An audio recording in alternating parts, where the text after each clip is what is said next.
ও মাই god, তুফান সিনেমার হলের অগ্রিম টিকিট বুকিং শুরু হয়ে গেছে। একটাবার ভাবতে পারেন, তুফান সিনেমার হলের অগ্রিম টিকিট বুকিং শুরু হয়ে গেছে। যেই সিনেমাটা এখনো শুটিং চলতেছে সেই সিনেমার অগ্রিম টিকিট বুকিং শুরু হয়ে গেছে।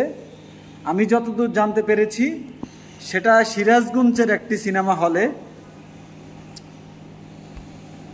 স্পেশাল 80 জন না যেন কতজন, 88 জনের মতো একটা টিকিট সেল হবে 88 জনের মধ্যে, যেটা হচ্ছে স্পেশাল টিকিট। এই স্পেশাল টিকিটটা হচ্ছে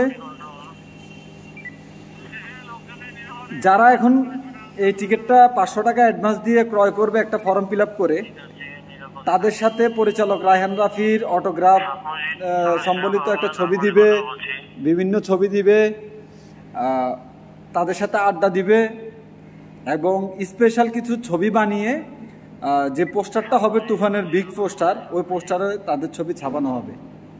একটা ছবির হাইপ কত বেশি থাকলে মানে শুটিং সেটের ছবি এখনো, সেই ছবিটার টিকিট অগ্রিম বুকিং হচ্ছে। তাও আজকে 8 তারিখ থেকে এই বুকিং দেওয়া শুরু হয়ে গেছে অলরেডি।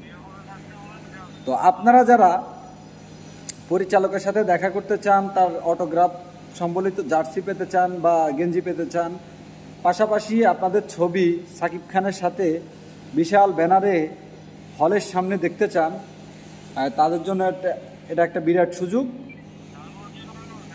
এখনই আপনারা বুকিং দিয়ে দিবেন, তাহলে আপনাদেরকে দেখাবে ওইখানে।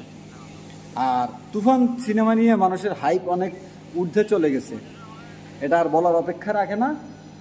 তুফান সিনেমা আশা করি একটা ইতিহাস সৃষ্টি করবে। তার আগে আর একটা কথা বলে নিই, আমি কিন্তু দরদ ছবির বড় একজন ফ্যান, আর অনন্য মামুনের ক্রিয়েশন আমার খুব ভালো লাগে। সেই সাথে অনন্য মামুন ভাইয়ের কাছে অনুরোধ করব যে দরদ ছবি নিয়ে আপনার যে প্রস্তুতিগুলো, এগুলো আমাদেরকে খুব তাড়াতাড়ি দেওয়ার চেষ্টা করেন। সো গাইস, আজকের ভিডিওটা কেমন লাগলো আপনাদের কাছে অবশ্যই কমেন্টস করে জানাবেন।